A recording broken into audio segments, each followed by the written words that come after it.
the Pacific Northwest, a land of rugged beauty and dense forests where nature's splendor meets the untamed wilderness. On November 24, 1971, this tranquil setting became the backdrop for a mystery that would captivate the world and remain unsolved for decades. Our story begins on board Northwest Orient Airlines Flight 305, a seemingly ordinary flight that would soon become anything but. A Boeing 727, it embarked on a routine flight from Portland to Seattle, a short journey that would take an unexpected turn. Among the passengers was a man who called himself Dan Cooper, a name that would soon be etched into the annals of aviation history. He was smartly dressed, in a suit and tie, blending in seamlessly with the other travelers. Nothing about him seemed out of the ordinary, just another passenger on a routine flight. Cooper settled into seat 18C, a window seat that gave him a clear view of the sky. He ordered a bourbon and soda, a drink that would soon become infamous. The flight attendant, Florence Schaffner, went about her duties, unaware of the drama that was about to unfold. She approached Cooper to take his drink order, a routine task that would soon take a sinister turn. It was then that he passed her a note, a simple piece of paper that would change everything. Unfolding it discreetly, she found a chilling message. "I have a bomb." The words sent a shiver down her spine. Cooper showed Schaffner the contents of his briefcase, confirming her worst fears. Inside, she saw wires and red sticks resembling dynamite. Fear gripped her as the reality of the situation sank in. Cooper made his demand clear: $200,000 in cash and 4 parachutes, a ransom that would set the stage for an unprecedented hijacking. He wanted them delivered upon landing in Seattle, a city that would soon be thrust into the spotlight. Schaffner relayed this information to the pilot, Captain William Scott, who now faced a crisis at 30,000 feet. The crew contacted air traffic control, setting in motion a series of events that would involve multiple agencies. The authorities were now involved, and the race against time had begun. The note Cooper used was handwritten. It was written in neat block capitals. The note demanded the money in negotiable American currency. Cooper specified that the bills should be unmarked. He also insisted on receiving 4 parachutes, 2 primary and 2 reserve. The specificity of his demands suggested a degree of planning.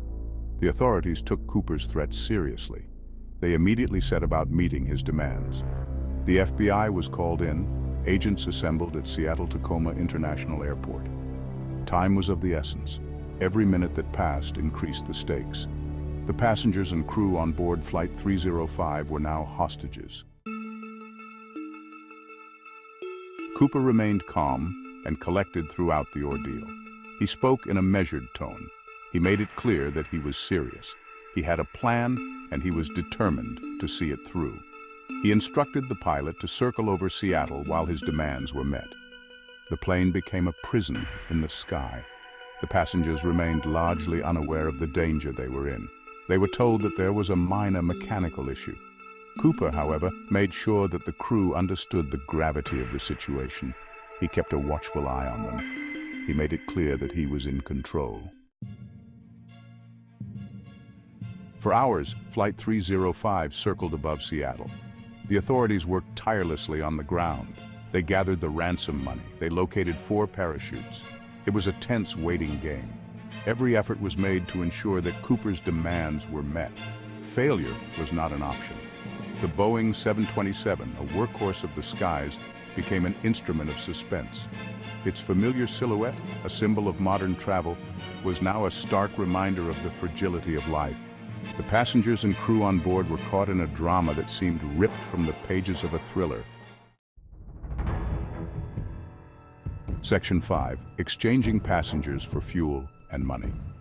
As dusk settled over the airport, Cooper's demands were meticulously met by the authorities. The ransom money, amounting to $200,000 and 4 parachutes, were carefully delivered to the plane, as per his instructions.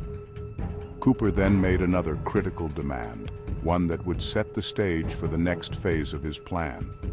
He insisted that the plane be fully refueled, ensuring it had enough fuel for a long journey. With a new destination in mind, he directed the pilots to prepare for a flight to Mexico City. He instructed the pilots to chart a course southeast towards Mexico City, a journey that would take them over vast and varied terrain. With the ransom secured and the plane refueled, Cooper ordered the release of the passengers and some of the crew, a gesture that brought immense relief. 36 souls, relieved and bewildered, disembarked the aircraft, their ordeal finally over. They left behind a scene of quiet tension, an airplane now eerily empty except for a few. Only the pilot, co-pilot, flight engineer, and flight attendant Florence Schaffner remained on board, their fates now intertwined with Cooper's. They were now hostages in a hijacking that seemed to have no end, their future uncertain as the plane prepared for takeoff once more. Section 6. Into the night sky. Under a sky now thick with stars, Flight 305 took off once more. It veered off its planned course. It headed into the darkness. Cooper, now alone with the remaining crew, had given specific instructions. He wanted the plane flown at low altitude. He also demanded that the cabin remain unpressurized. The flight path took them over the rugged terrain of southwestern Washington state. Dense forests stretched out below. The darkness outside the plane mirrored the uncertainty inside. The crew, following Cooper's instructions, could only wonder what his next move would be. Section 7. The Jump. Sometime later, Cooper made his move. He directed the crew to remain in the cockpit. He then calmly opened the aft stairs of the aircraft. With the roar of the engines filling the cabin, he jumped. He vanished into the night sky. It was a daring escape. The crew, stunned by Cooper's sudden exit, continued flying the aircraft. They landed safely in Reno, Nevada. The authorities were waiting. The plane was searched, but Cooper was gone. He had vanished without a trace. The mystery of D.B. Cooper had begun. Section 8. The search begins. The FBI launched a massive manhunt. They scoured the area where Cooper was believed to have jumped. Hundreds of agents, aided by local law enforcement and volunteers, searched on foot, by horseback, and from the air. They were looking for any sign of Cooper, or his parachute, or the ransom money. Despite their best efforts, the search yielded little. The rugged terrain and dense forests hampered their progress. The weather, too, played a part. Rain and fog obscured the search area. As days turned into weeks, the trail grew colder. The mystery deepened. Section 9. Theories and speculation. In the absence of concrete evidence, theories about Cooper's fate flourished.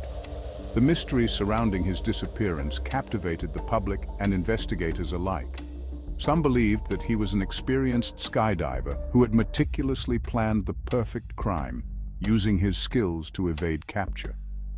Others speculated that he was an amateur who had perished during the jump, unable to survive the harsh conditions and treacherous terrain. The lack of a conclusive answer only fueled the public's imagination, leading to endless debates and discussions. Some theories focused on Cooper's possible motives, delving into his psychological profile and background. Was he driven by greed, seeking a quick fortune through a daring heist? Or was there something more to his story, a deeper, more personal reason for his actions? Was he a desperate man seeking a way out of a dire situation, using the hijacking as a last resort? Or was he a thrill seeker who craved notoriety and the adrenaline rush of such a high-stakes gamble? The mystery of D.B. Cooper became a blank canvas onto which people projected their own interpretations, each theory adding another layer to the enigmatic story. Section 10. The Legacy of D.B. Cooper. The D.B. Cooper case remains one of the most enduring mysteries in aviation history. It has inspired countless books, documentaries, and even a Hollywood movie. The case continues to fascinate people around the world. It is a story that has captured the public's imagination for decades. The case also had a lasting impact on aviation security. Following the hijacking, the Federal Aviation Administration implemented new security measures. These included the screening of passengers and baggage. These measures, now commonplace, were a direct result of the D.B. Cooper incident. Section 11. An enduring mystery. Despite the passage of time, the D.B. Cooper case remains unsolved. The FBI officially closed the investigation in 2016. They cited a lack of credible leads, but the mystery lives on. It continues to intrigue and inspire. It serves as a reminder that some puzzles may never be fully solved. The D.B. Cooper case is a story about daring and deception. It is a story about freedom and the allure of the unknown. It is a story that, despite its lack of a definitive ending, continues to resonate with audiences. It is a mystery for the ages.